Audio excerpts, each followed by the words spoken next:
Afreeca starting things off on the blue side, going to be Elise taken off the board first. So the only multiple champion that Linderung has played was the Swain, that we've seen much less of on patch 6.12. Just to confirm once again, we're on 6.12 for this week as far as we know. Maybe 6.13 next week. Quite possibly. But no confirmation of that just yet. Nidalee ban will come in against Lyra. Triple jungle ban so far as Rek'Sai off the board as well. And you have to think that this is going to put a lot of priority on either the Graves or the Gragas coming in. Maybe even the Kindred has still seen some level of play after the nerfs. But it's really been a lot about that Graves, and Lyra was somebody who was very comfortable in piloting that champion last split.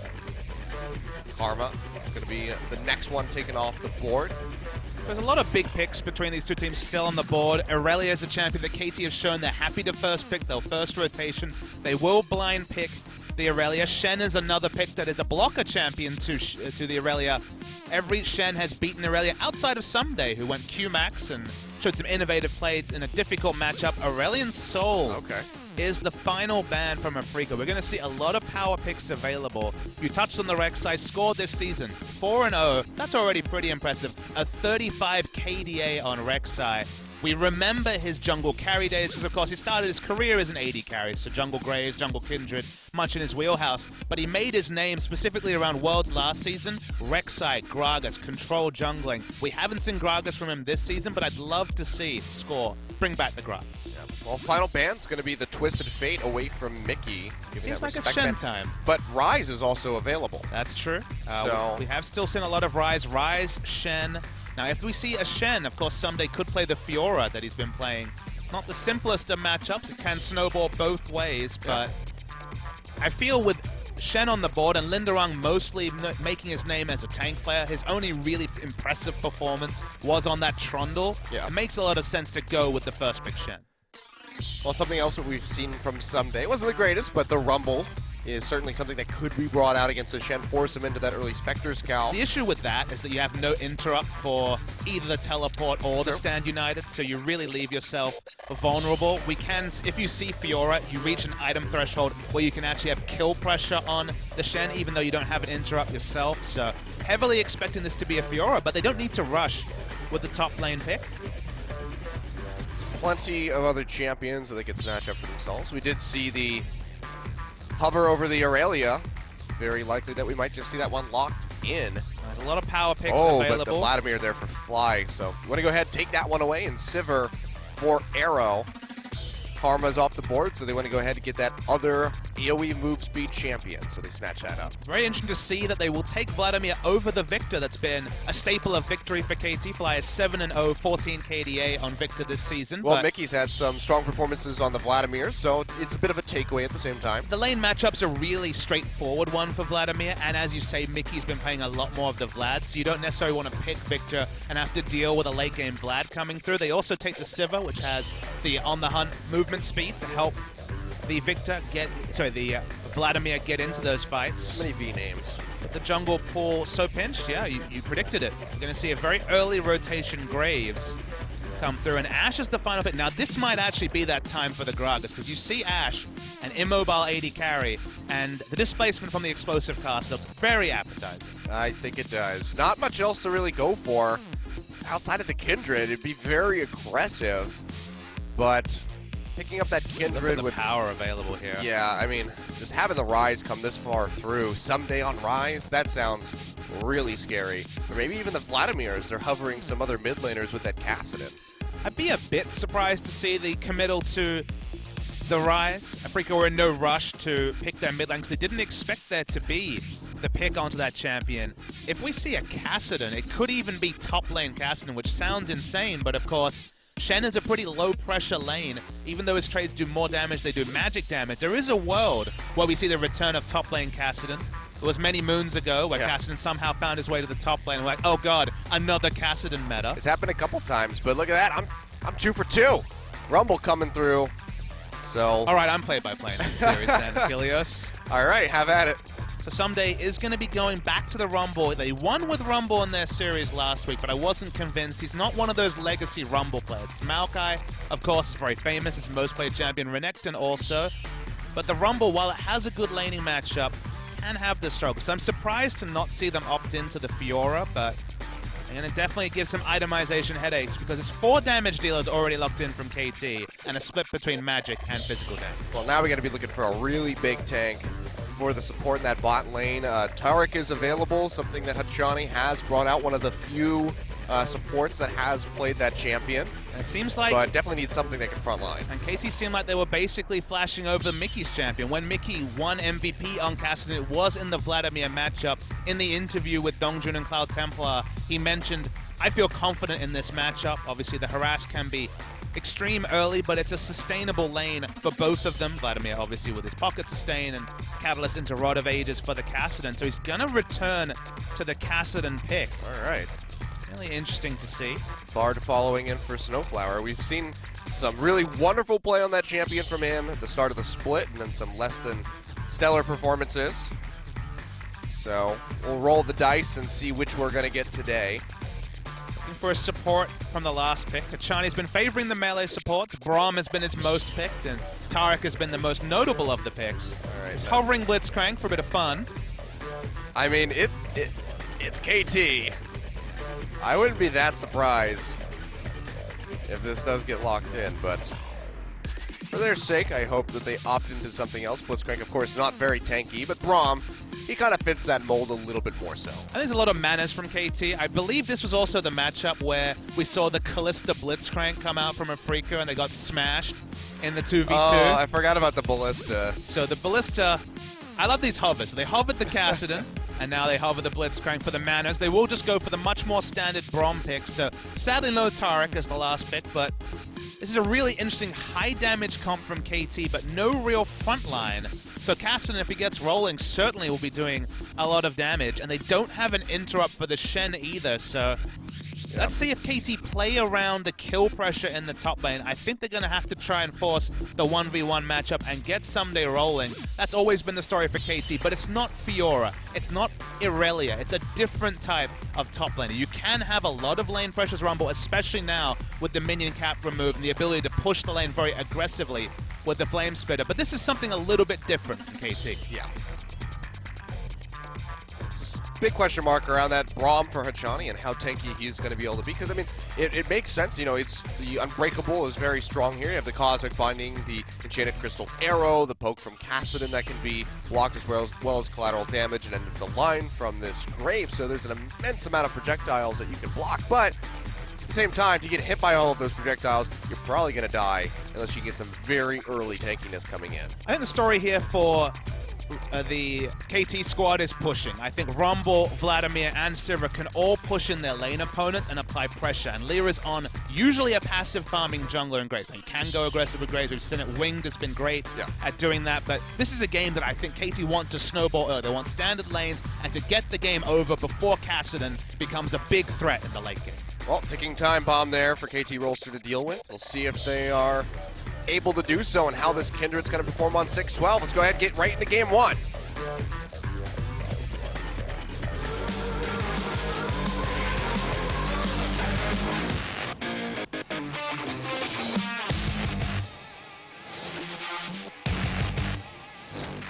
All right, Mountain Drake going to be the first one kicking things off today.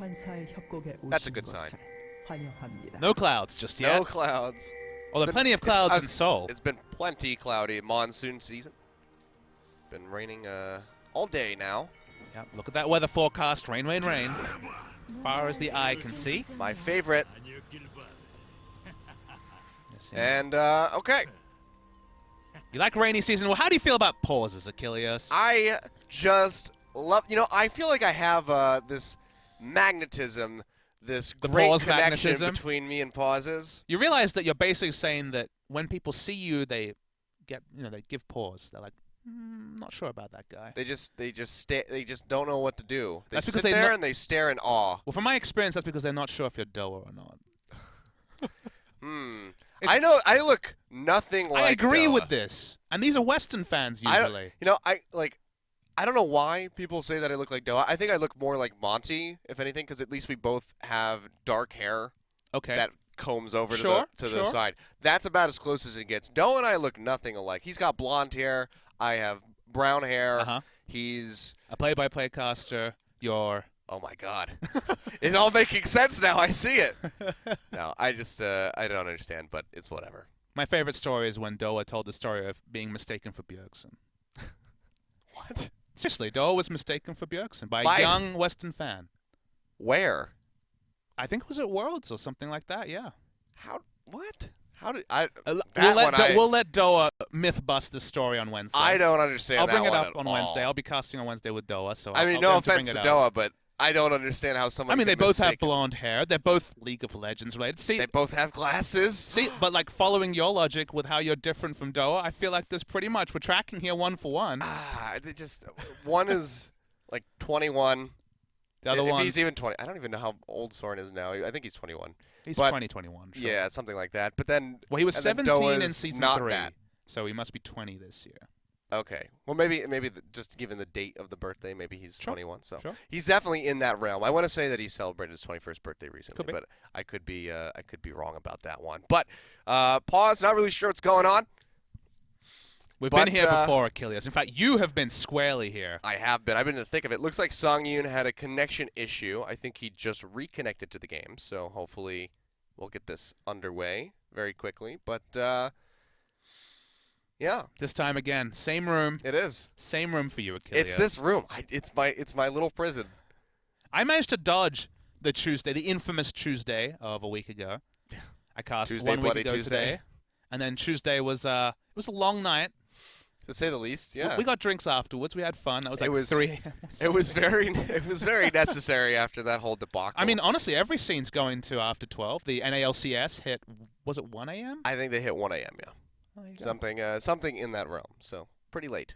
League of Legends scheduling. You know, it's bad when I can wake up in Korea and still watch the NALCS. It was like that's when there's a. I mean, because you wake up late. It's Yeah, worth noting to the fans. that's true. I do. Yeah, I wake up really late. I mean, today I woke up at like 2. You're the literal eSports morning, because eSports morning, if you don't know, is very much 12 till 1 kind Yeah. of time, and you're But- late eSports Okay, morning. I had a good reason for being up that late. All right, I'm listening. Okay, I was watching Summer Games Done Quick. Okay. Which is, if you guys haven't been watching it, or if you don't know what Summer Games Done Quick is, I highly encourage you to go to twitch.tv/gamesdonequick on your second though. on your second monitor, Okay, on your or you second can monitor. multi-twitch it. That's the true. thing. That's true. So you can multi-twitch as LCK1 and Games Done Quick, but it's an awesome charity stream, and it's a bunch of speedrunners, and they're running they're doing about 137 games this year, I think, in that realm. And it runs an entire week long. So they're on the first day, or they're just getting past the first. They'll be getting past the first 24 hours at 1:30 our time, so Okay. a little while after we get off the broadcast. And they've already raised over $100,000 Doing for well. Doctors Without Borders. So it's a very awesome stream. And if you guys just like classic video games and you want to see them broken, And it's in all cross manner- generation, right? It's old games, new yeah, games. yeah, they have everything. They've, things as recent as Dark Souls 3. Sure. They just ran Demon Souls, which is the start of that entire Yep. series. They just ran that last night. So what are you waiting for? Because I saw you earlier in the text right over. You were circling things in the timetable. What's the gold standard? What's the speed run you're really anticipating? Well, the one that's always fun to watch is Super Metroid, Sure. because they always the biggest bidding war that they have between people donating is kill or save the animals. If you kill the animals, you save time and frames. If you save the animals, then your run's going to be a little bit longer. So it's all about, do you want to be optimized or do you want to be kind and save those little animals? So they bid back and forth when people donate for which they want to see, and they To be cut it cruel, off, to but- be kind. Yeah. So that's actually the theme in a lot of those games, Demon Souls as well. But probably I think that there's a 4-man race on Pokemon Blue. that'll be Pokemon happening. Blue. Why? Yeah. So we're specifying blue. Why blue? Why not red? Because it'll Why not green? because it determines the pool of Pokemon that are available. That's true. So there are some impactful aspects to that. So I don't know a lot about speedrunning. The only speedrunning professional that I ever followed was Siglemic when he was setting those world records on Super Mario Brothers. Yeah. Or Super Mario 64. And they would always use the Japanese version because the text scrolled faster. Yes. Is that the same in Pokemon as well? So it really depends. So I want to say yes for Pokemon. I'm not terribly certain, but speedrunners are absolutely insane. Like, Sure. These people play the game frames, through, right? They're talking about frames of advantage. frame data. They're talking about playing this game through thousands of times before you even get close to being able to make a world record run. So one of my favorite ones is Cosmo, who is a very famous Legend of Zelda speedrunner. Okay. He holds a lot of records for like or has in the past for Ocarina of Time, Link to the Past, a bunch of these other games. But Wind Waker, he does one, and it's about 4.5 hours long, maybe 3:40. I forget which. So standard which it is. LCK broadcast. Yeah, so it's about as long as an LCK broadcast without piggyback pause, and he does. I think they do Wind Waker for the Wii U in like Italian or Spanish because it goes slightly faster than the Japanese does. So they time out all of this stuff. They're really down to the details. And do you actually partake? Have you ever partaken in speedrunning yourself or trying to be competitive? Because you know, the only game that I've ever come close to being able to do was Resident Evil 4. Okay. Because they have a leaderboard on the Resident Evil 4 for this isn't like a speedrunning because I don't do it with like glitches or anything like that. So you're a purist, of course. I'm a purist. No, because technically you can do a speedrun with anything that isn't tool assisted. If there's a glitch that's built into the game code, then it's basically fair game. I just do like a straight through run. The closest that I've gotten for Resident Evil 4 was beating it in about 58 minutes. And the record on the leaderboard is 45. I think the speedrunners with doing the glitches and all that, because there's something you can do with the one shotgun, you equip it and unequip it really quickly, and then you run fast.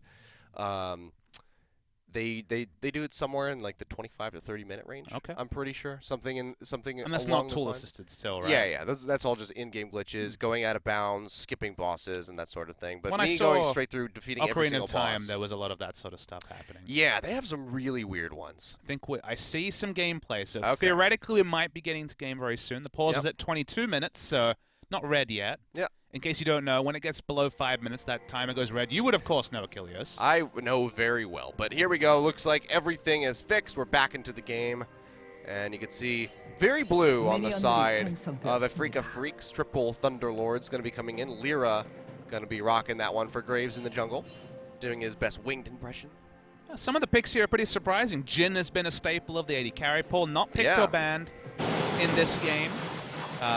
We mentioned already the Victor's a big pick. That's also gone through the draft, but Vladimir is the priority, and Mickey, again, with the pocket Kassadin. The only player who's really messing with the Kassadin this season has been Mickey. I think the lack of the Jhin kind of makes sense a little bit in this context. KT, of course, didn't want to go for it because they wanted that Sivir to insert fly into the back line, and when you have that on the hunt available, it does make it really difficult to land your shots on the enemy team. And while Afreeca, you look at this lineup from KT, you're like, oh, actually, Jhin ult could go through a very weak front line. You also remember all the teams that tried to play Shen as their only initiation, how they struggled. So Ashe, again, benefits from there not being too much tankiness. A score. He does steal the red. Going in deep, steals it, puts a good amount of damage down onto Lyra. It's going to send him back up to that top side. He's still going through, just trying to hammer down as much as he can. That was actually really surprising for Lyra, because this is a level 2 gank from the Kindred. Whenever we expect ganks from Kindred's level 3, when you have access to your E ability to have that slow. So the kill pressure was lower, but he steals away the red buff. This should be a 3-buff start, although for now, with no lane swap, Graves on the top side of the map probably doesn't have the lane in quite the position just now to try and contest the enemy red, but certainly going to be in the back of his mind. Of course, though, swap did come through, so we get that 1v1 down bot between the Shen and the Rumble, and you can see some days having a bit of an edge in that. Still double door and shield between the two of them. There was a good amount of sustain between both of those carries, but 17-7 now in CS as some days start shoving in Linderong underneath of that turret, so he's going to have a bit of a hard time last hitting those minions, and this is going to give him a little bit of a considerable lead on that Rumble. He's going to really need to push in. I talked about the fact that KT would want lane pressure and then for Score to counter jungle. He didn't even wait for the lane pressure. He went for the early level 2 cheese gank as we saw and stole the enemy red. But you just worry about the late game if Afreeca can get there even or ahead, because they have the double teleport advantage. In fact, they have double teleport and the Shen ultimate. You know, whenever there's plays around the map, if there's a play in the 2v2 lane, 5 members of the Afreeca Freecs can show up instantly and affect those lanes.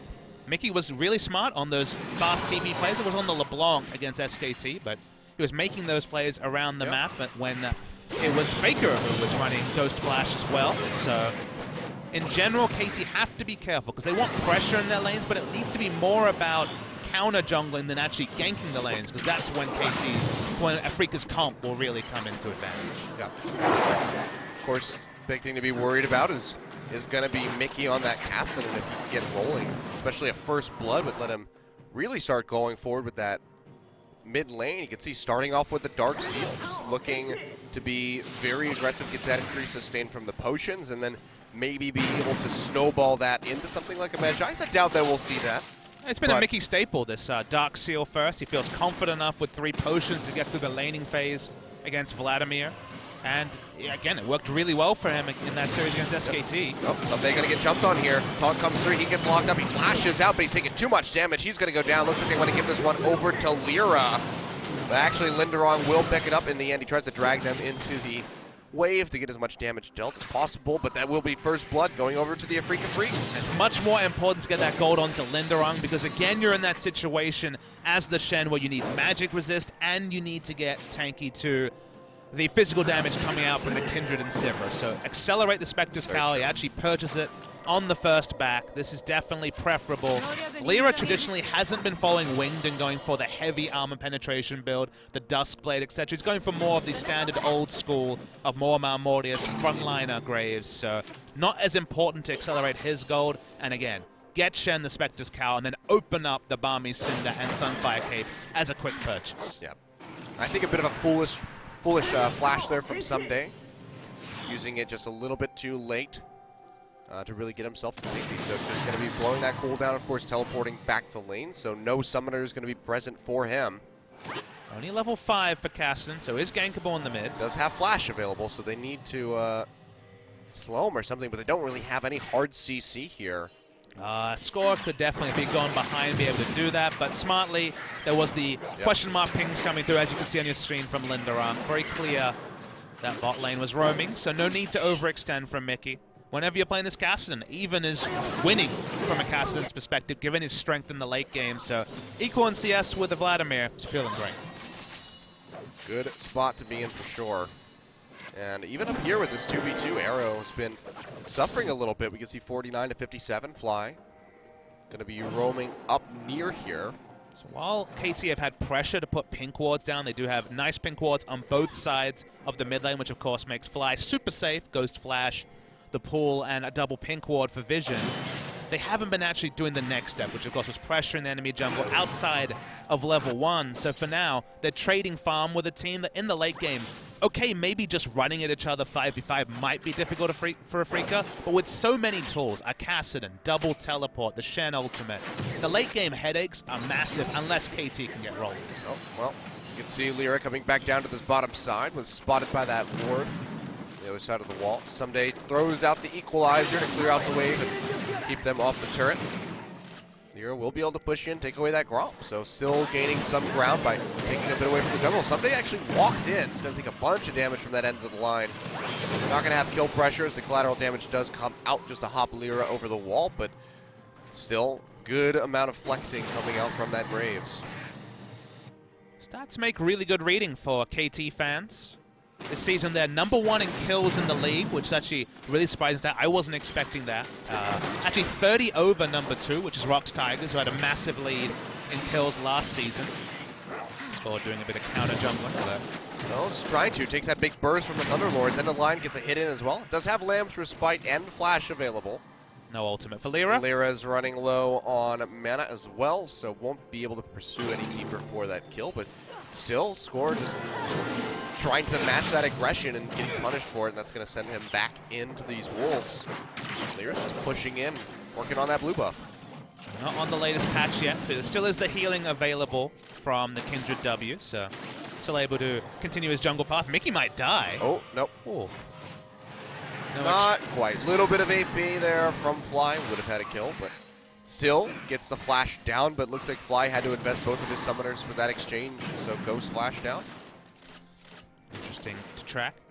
Maybe we'll get a replay and see how that transpired, but probably not because there was no kill. One of the most interesting stats to me is that the most kills in the league is actually Arrow, of all people, on KT Rolster. Huh. At #1 in kills. He's had a decent season. He's been playing a lot of Sivir, and maybe it's the ricochets that have been really getting him I mean, the cherry on top, but it's surprising to have him 10 clear of Prey at #2. The other interesting fact is the third most kills in the league is Someday, which he's been dominant for sure, but a top laner having third most kills in the league is a pretty insane stat to me. Yeah, KT have been doing work, and it's really been a large part of it. It's been that Aurelia for Someday, where he picks that up, just goes to town on them. Trundle as well. It's been another really strong one, but the Rumble we've seen from him before, and it wasn't bad, but it wasn't the cleanest Rumble that we've ever seen. You know, it's not exactly what we would have expected, and him coming back to this pick in this game against Afreeca is a little bit surprising.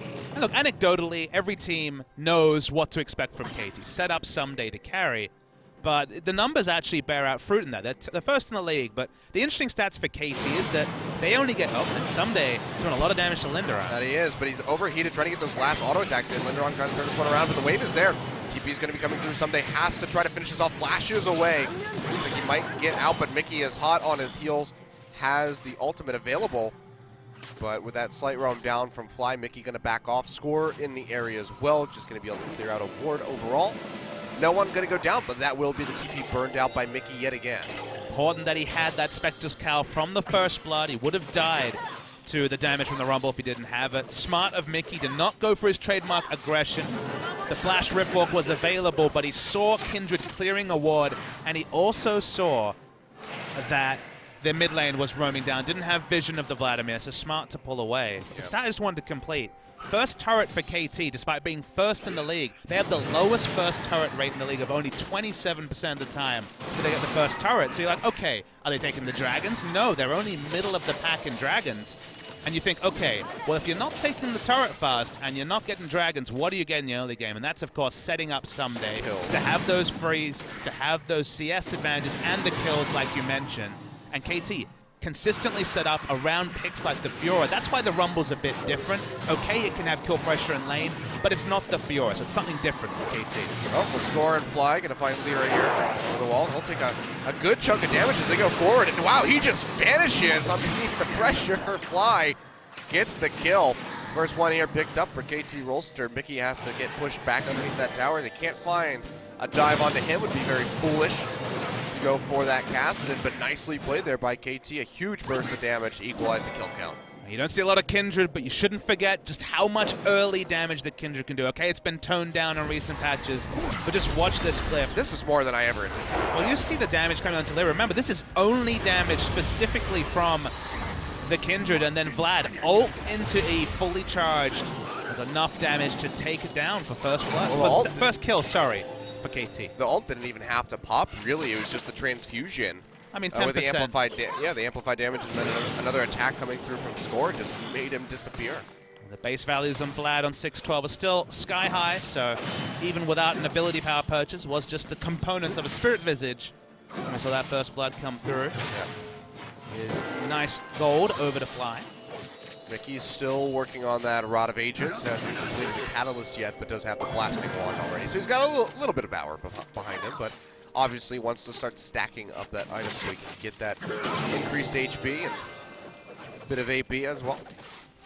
Just the Corrupting Potion. Yep, Rod of Ages actually completed on this back. So 12 minutes is a really good timer for the Cassin without any kill involvements to have that Rod of Ages. He is falling a bit behind, though, in CS. Started off with that slight roam down to the bottom side, or that TP roam down to the bottom side. You can see the Equalizer thrown out. Not really going to catch Linderon. Take a little bit of damage on the exit, but overall just going to be Score showing some face here, supporting Someday. Keep it up safe. Hachani going to be recalling in the brush. Finds Mickey. Will be able to get the stun, and then here comes Fly, but that's going to be the Stand United coming through. Mickey dashes forward with the Rip Walk. Here comes Linderon. Gets onto Hachani. Flashes out of the collateral damage. Now Somebody's joining in, but there's no equalizer available. Mickey's going to go in, finds the first kill, but they're taking so much damage from this Rumble. Mickey on the run back. Fly is able to take out Lyra. Mickey able to get out with the ultimate. Looks like that's going to be the disengage, but a good turnaround. Support for jungler for KT. 1-for-1, but more invested by Afreeca.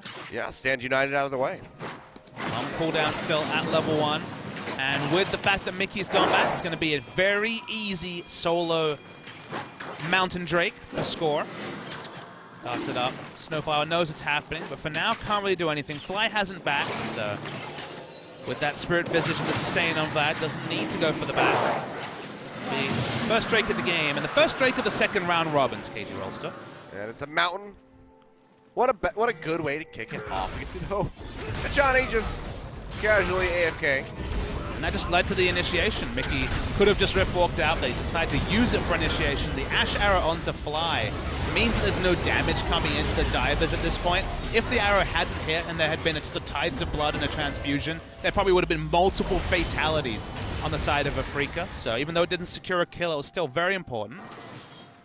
Mickey gets a couple of Dark Seal stacks as well. Yep. But Fly gets his second kill.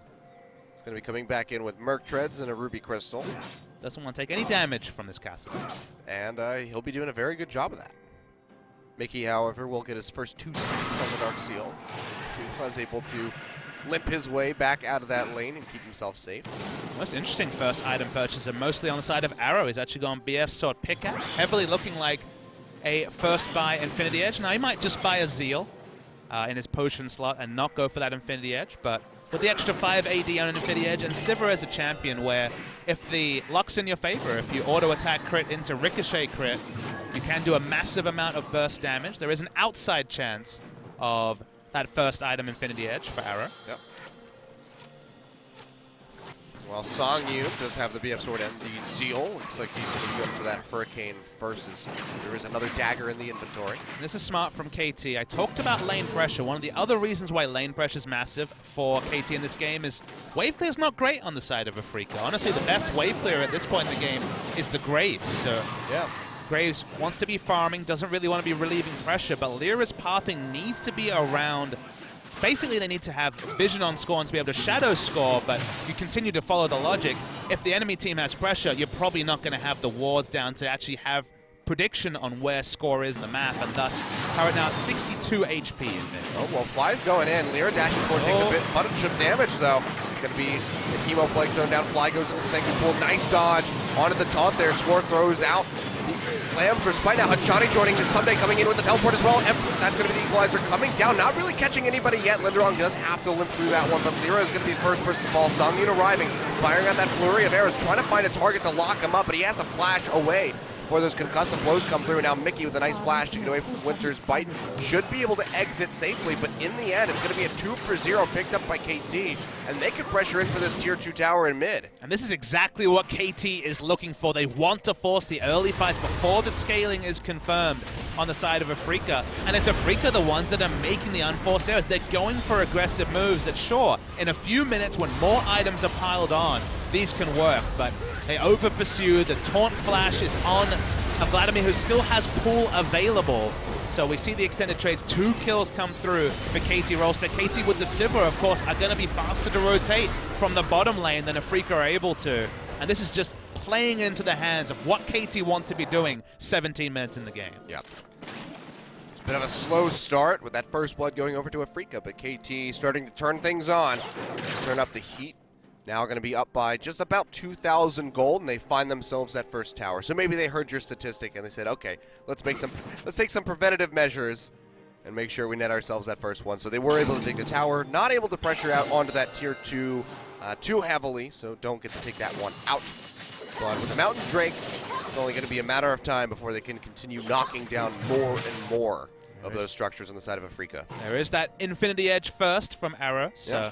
The replays are going to be the interesting factor here before the Zero items come in. You're just like, oh, there's the Ricochet crit. And okay. that's a crit, and that's a crit. And that can just be a one-team fight, such as the early power of an item like Infinity Edge on Sivir especially. It's not just about the auto attack, of course. If the first hit of the Ricochet crits, then all the bounces do as well. Yep. And there's just no time for Afreeca to itemize into armor yet. Shen will get a Sunfire before too long, but armor is not going to be high on the likes of Mickey, Songyun, Snowflower, and Lyra until much later in the game. Fly swapping down to the bottom side. It's going to be pushing in for that tower. It's already down below half. You can see Mickey roaming up top, so it looks like they're just going to surrender that tier 1. So KT going to get a little bit more of a gold lead as that global comes through. With Sivir and just their wave clear advantage, it honestly behooves KT to just rotate around the map, take the easy outer turret objectives. Fly split pushing without teleport, as you can tell, which has become pretty common in the Cassidy for now, just pigeonholed into finding farm where he can and waiting for those items to come in. Yeah, It's going to be the Fiendish Codex in the inventory, finishing out those Ionian boots as well. We'll see where he wants to go with the Fiendish. It could be something very safe like Azonia's Hourglass. If I had to guess, just wants to get away from the high amount of damage that KT does have. No, Achilles. It's not about getting away. It's about initiating with the Zonians because they have a Shen. So that's honestly going to be a lot about riff walking aggressively with the Shen as a piggyback. That's pretty topical, piggyback and piggyback broadcast. And then Zonia's just to reset the aggro. With the first item build from Ashe, with the Hurricane first, going to be Ashe sitting in the mid lane, Kassadin and Shen split pushing around the map. And now it's honestly about Afreeca. Okay, they made some mistakes. Now it's about giving away the minimum while they take advantage of having double teleport and specifically try to funnel as much farm onto Mickey as possible. And KT, if they see the Vladimir in bot lane, Afreeca can be like, all right, well, we've got the teleport advantage. We can make plays around the map. We can trade farm. This is fine for Afreeca. It's just how many other objectives they have to give up to be able to continue to funnel farm on Mickey and Linda. Yep. Well, they're trying to get him some down on that bottom side as he pushes in against Fly. Of course, Fly does have a good amount of wave clear. We can just sit there with the Tide's Blood, burst down those minions, but now Dragon's going to be started up, second of the game. The Ocean Drake. Not going to look for this. They look for a steal from the collateral damage, but you don't commit any further. The moment that you have Kassadin and Shen split pushing, you're like, and you're against a Rumble, the famous champion that dominates Drakes. Like, all right, this is basically Afreeca looking to the RNG gods and be like, please, no Ricochet crits and no Infernal Drakes, and then we'll be fine. Because they just don't want the big Drakes to come over, because this isn't a comp that really wants to be contesting Drake, or is, at this point in the game, even in a position to contest Drake against just the immediate power of KT Rolster. Well, now that Ocean Drake's going to make that Vladimir especially even more of a nuisance. Great. More sustain on Vladimir. Can't even just chunk him out and send him back. Now it's back off and be like, hey, look, I've recovered a bunch of my HP. Now I'm going to come back in and transfuse the hell out of your face. Really will be interesting to see what Mickey does with the Fiendish Codex, because Abyssal Scepter's not a bad purchase against the Vladimir and Rumble either. I think it's going to be Zonia's, again, because it's great for the initiation and the backup armor against both the Kindred and the Sivra, but outside chance that he'll feel pressured enough to build some magic resist, and this is what KT are doing. We talked about how Lyra kind of wants to be rotating around to wave clear. Scortus wants to be rotating around to take advantage of the lack of wave clear. And there are those 3 easy outer turrets. So against double TP, having a 3 turret to 0 advantage lets you know KT are hitting their timings. Sheno. Yeah, Mickey's going in. Somebody taking a bunch of damage, uses that Proto Belt. He's going to overheat, gets taken down by Mickey. And that's going to be Afreeca making a pick happen down on that bottom side. Nicely done, but look at this. KT rotating over. They do throw down that Oracle Ward, so that might not be enough. The Scrying Orb, rather. And looks like that will deter them from the Baron, but no more vision from Afreeca. They throw out the Bard ultimate to try to stop the attempt. KT is just going to come crashing down into that mid lane. Whether or not they're going to make anything happen here, I don't think so, but see where they want to go from here. Those easy objectives are dead, Achilles. The 3 outer turrets are down. Those are much easier to break at this point than the inner turrets. And Afreeca, we talked about losing the minimum. So far, it has been a Mountain Drake that they were never in the running for, an Ocean Drake they were smart not to fight for, and the 3 outer turrets. So any further objective from here, and that's going to be a really big concede from Afreeca, but they'll take this given the comp they've drafted. You don't draft a Kassadin mid and be surprised that you lost the first 2 Drakes and you're out of time. Yeah. Ah, and it was the Abyssal Scepter. I forgot that the Fiendish Codex built into that now. But it all makes sense, so goes for that. It's a little bit of extra MR on the board, as well as negating that of his opponents. It is fun seeing Afreeca run comps like this. The second time they've run a pretty similar pick comp.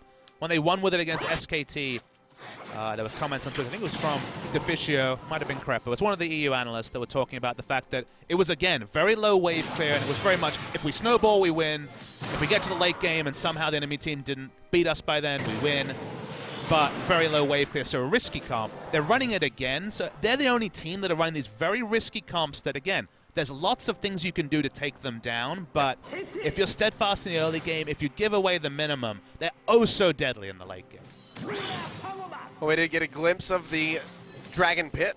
Will be Cloud, our 3rd element rotations.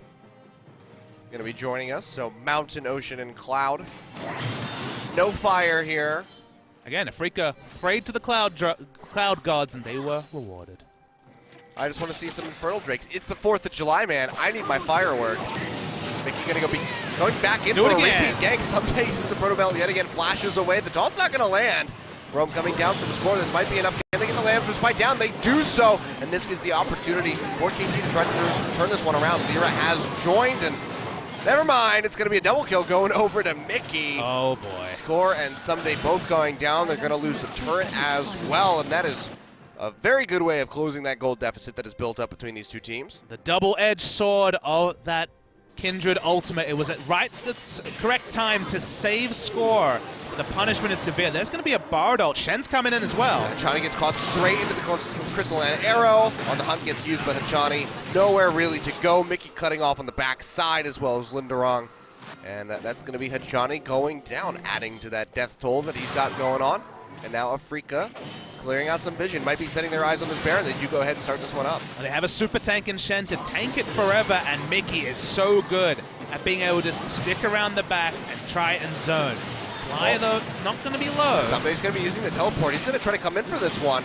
Equalizer is not quite available. Fly goes in, finds Songin, gets a bunch of damage down with a Hemo Plague. Is it enough to finish him off? It is, but the Baron gets confirmed by Afreeca Freecs. Someday is going to go down as he gets silenced out. They get a good amount of damage in onto the Kassadin, but they just cannot finalize the kill. Lyra looks like he might pay for this one with his life, and he does. Arrow picking that one up, but it's a 2-for-1, and Afreeca end up getting the Baron, so still a strong pickup for them, and that's going to equalize the gold.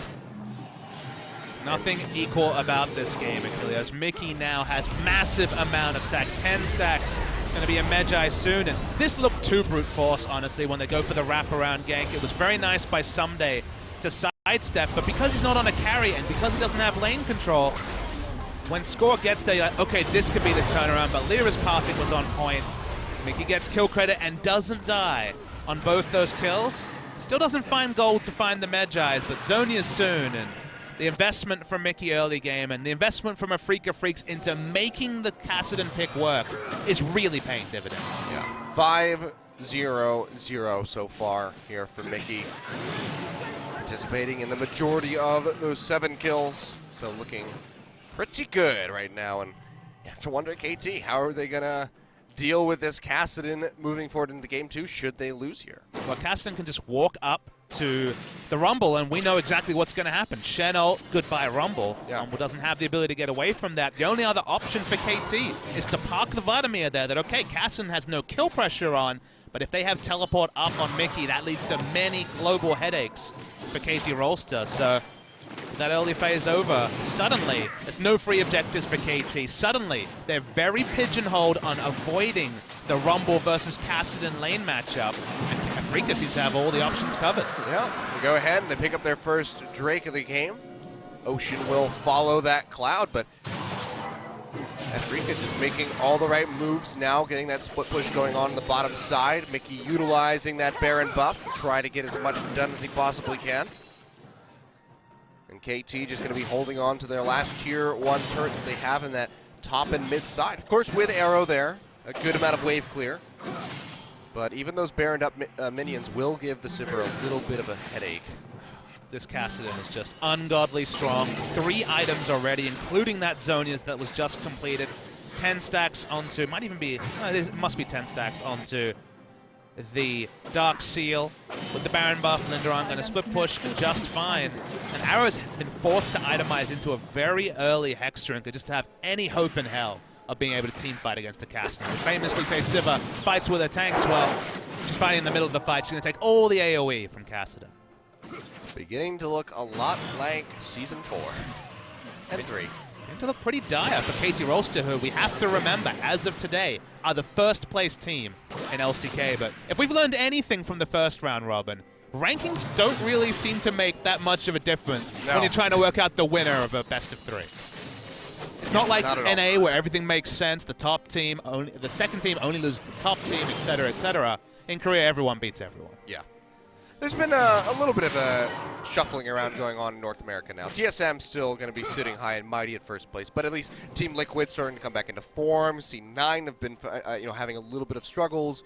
Envy as well. Sure, but we again cast a region where it's complete bedlam. Oh, I know. I'm I'm not saying they're very similar. I'm just saying that it's starting to have a little bit of a shake-up in North America. But yeah, LCK right now is definitely the spot where anybody can beat anybody unless you're CJ. And it's one of those questions where someone says, who's the best team in LCK? There's not really a conclusive answer. I still think it's Rock Tigers. They're the only team without the biggest... Honestly, they have the smallest question marks about it. It's kind of a weird thing to say in the region that's dominated international play, but Rock Tigers have the best unbalanced lineup, even though they've been experimenting with Cry in the mid. They had a very poor start to the season. KT, this is definitely the KT you can see day on day. SKT, will they be there by playoffs? Almost certainly, but certainly not there right now. Yeah. Bet in the Rocks Tigers to win the regular season at least. Anything more? Sorry, Rocks Tigers. Well, you never know. A lot of people didn't bet on them for anything much during Worlds last year. I and believe I'm sure in them, Achilles. A lot of them regret not doing so. That was one of those things where if you judged them based on their regular season, you were completely justified to downplay the Coup Tigers at the time, but yeah. Teleport. Oh, here we go. All the teleports coming through. Someday getting slowed up. He gets taunted out. Uses the Proto Belt to try to create a little bit of distance, but it's just not going to do anything. Oh, We've KS. seen that 3 times now. He goes down. Linderong does come up with the KS and does himself his second kill of the game. Participating now in 7 out of 8. So having a very good match so far on this Shen. See, KS is not usually relevant, but remember the Dark Seal is on the Cassidy, so that was unnecessary. You want to get him as many of those stacks as you possibly can. I still want to see the Magi's Mickey. Make it happen. I mean, he will get it eventually. If he doesn't die. And now, only 4 members, KT. He's not going to die. He's a Zhonya's Hourglass. I mean, it's unlikely with Shen Ultimate and Zhonya's Hourglass. The Shen's also at level 16, so 800 plus extra health from that shield. Hooray! Shen Cassidy. We've come full circle, boys. Could have been a Shenzillion. That's true. If it was KT using the Shen on their side. But then you need a carry, so I guess Twitch would have to be the carry in that story. Go back to Draven. Never back to Draven, please. KT were the ones showing the manners. They flashed over the castle. They flashed over the Blitzcrank, and all they did was put a good idea in the head of Afreeca Freecs. Ah, yes, Cassidy. Oh, thank you. I didn't think of that. That's actually a fine suggestion. Thank you so much someday. I really hope if Mickey wins MVP, he says that in the interview. He's like, yeah, I wasn't even thinking about Cassidy. And I was like, oh, yeah, Cassidy, sure. Well, we won't know. That's true. We'll read about it later. We'll have to read about the interview, yeah. Thanks, Reddit. For the transcriptions. Well, there's a Void Staff, so things are now officially just unbelievably scary from the side of Cassidy. Yep. And Score has a Phage. Yes.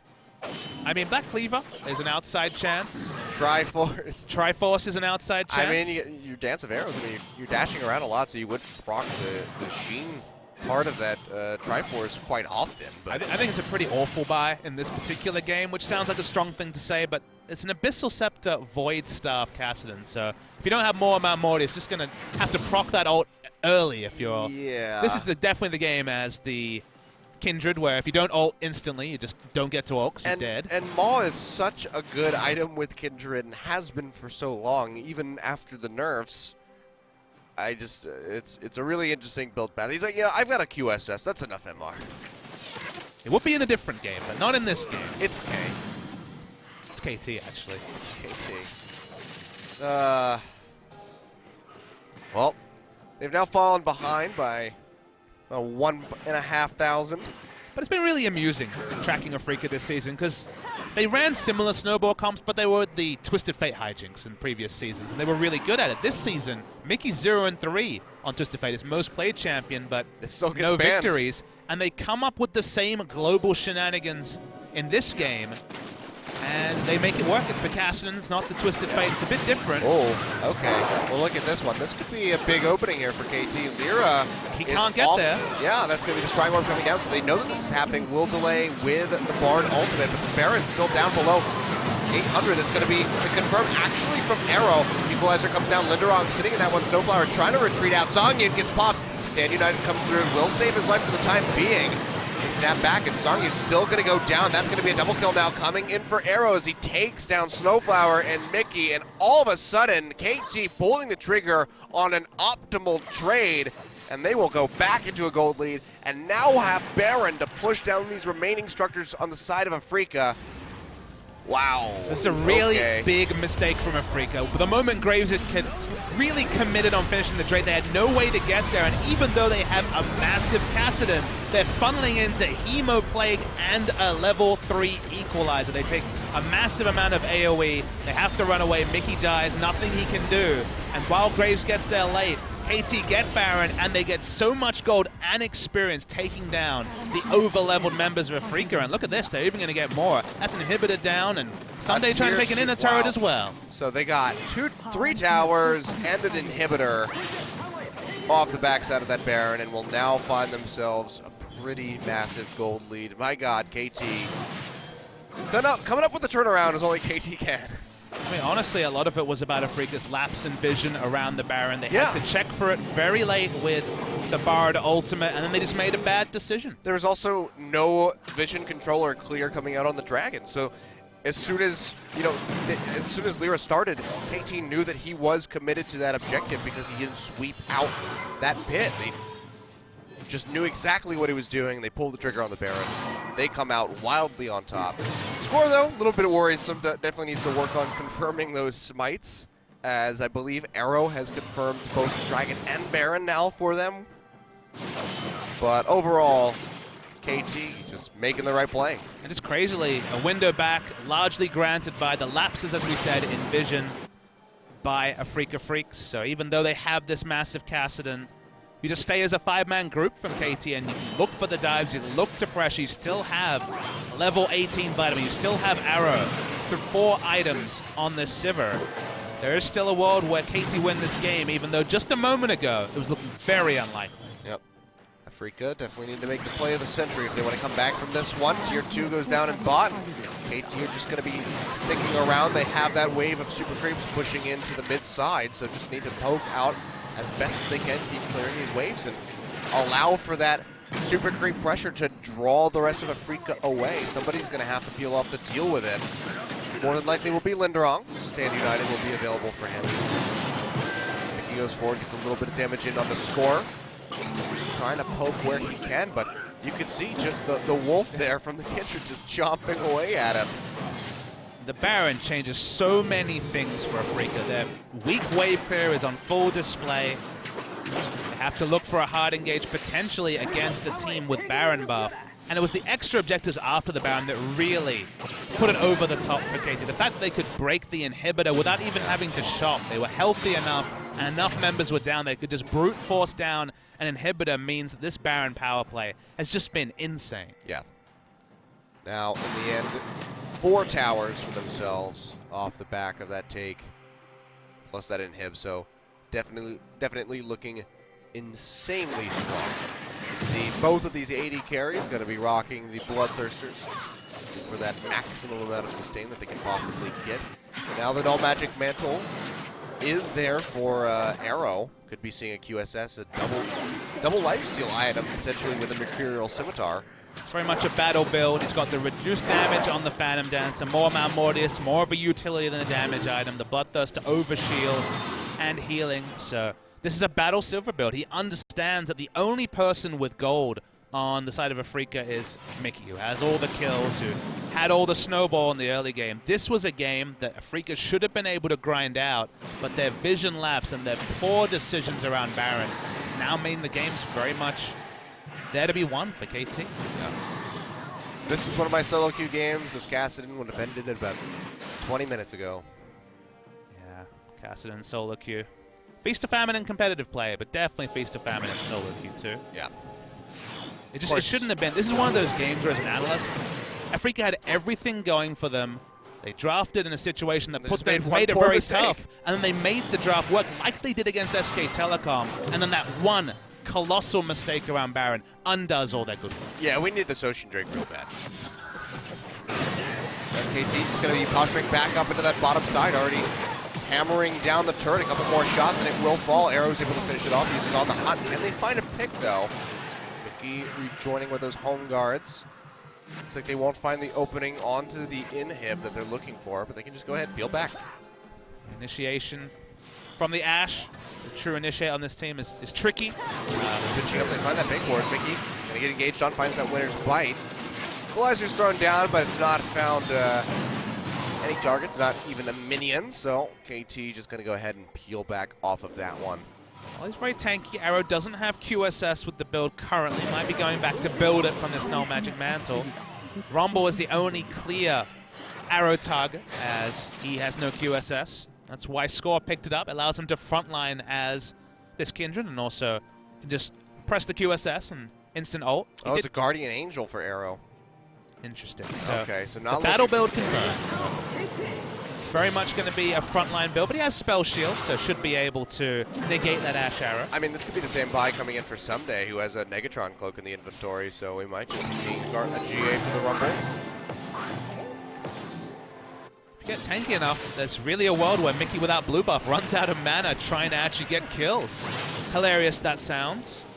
Well, he's working towards that Lich Bane, so he can really hammer in the damage, but he just doesn't have any really prime targets. Someday, especially if he gets that GA, it's going to make it really difficult for him to try to find anything. Look at Lyra, though, taking a ton of damage from the fly. Mickey comes in the backside, tries to get on the score. The arrow comes through, does find Johnny, but the Bard ultimate's going to cancel that one out. Mickey gets locked down, has to flash out, using that Rip Walk as well to create some distance, and Johnny goes forward.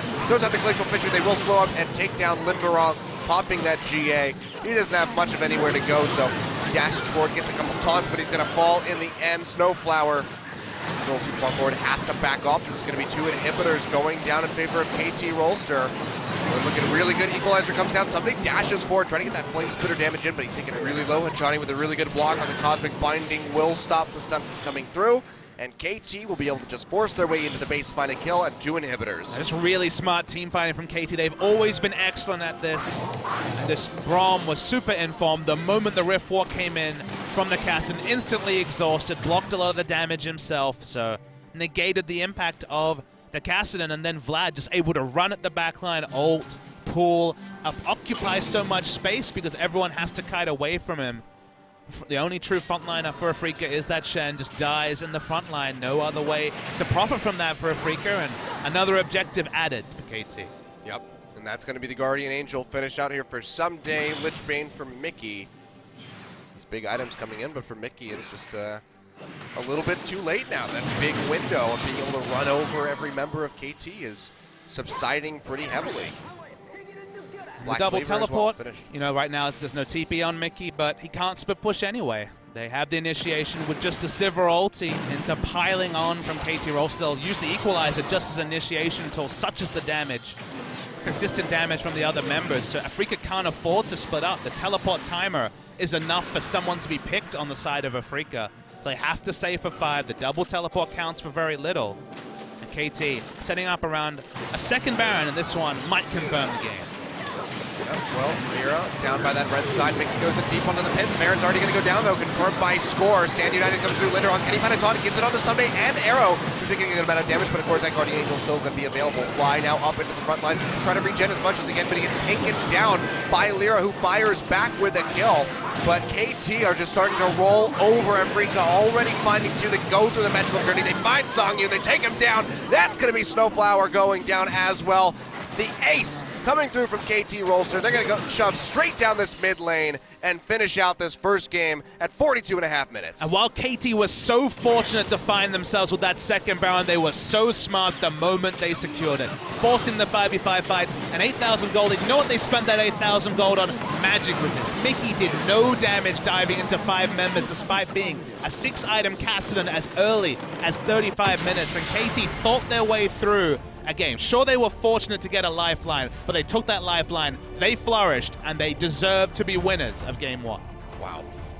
Really just well played by KT Rolster. The excellent call to go for the Baron, while Lyra was distracted by an Ocean Drake. And Afreeca, despite doing really well, playing this comp so well, look at the damage that Mickey did to champions. We can't, the OGN logo's in the way. Well, the OGN logo's in the way, but it's really big. It's a number so large that we're not allowed to look at it. It's about 27,000 damage. But they played this so well starting off, and then that one call by Lyra saying, like, no, it's okay, guys, I'm just going to get the dragon. They lose it all. But this is an important development for KT because there's only one word that comes to mind with what they did the moment they got the Lifeline, the moment they found that Baron, is they were clutch. They finished out the game super well, and KT haven't been known to be a clutch team. In fact, they're kind of the opposite, wilting when the pressure goes on. So pressure was on from Afreeca. They had double teleport. They have a Kassadin that's turret diving the Rumble every time he enters lane. You're like, this game, it's going to be over if Afreeca play it smartly. They make one massive mistake, a small one but a massive one, letting the vision lapse, and from there, credit KT. Clutch when they needed to be, deserved winners in game one, and Afreeca's going to be a frustrated squad during this break. Yeah, that's got to be one hell of a way to get tilted right there.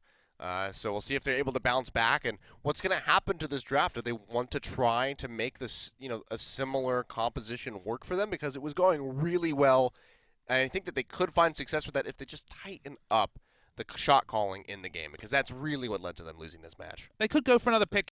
I don't think it's going to be the Kassadin and Vladimir mid lane matchup. I think Vladimir's probably going to be on the ban pool this time around, so it'll be something different. But Afreeca, a lot of good work, and then just, again, a colossal mistake. So definitely the sort of VOD that you can look over and find things to work on and improve, because tighten up a little bit and you probably win that game. Well, it's good to see the game in a spot where it's not just a death that led to the end of the game. Sure. It was one big, massive failure that started spiraling out of control, and then KT could take hold from there. So nice that it's not just a death timer issue in this one. That's a really glass half full explanation of what happened in this game.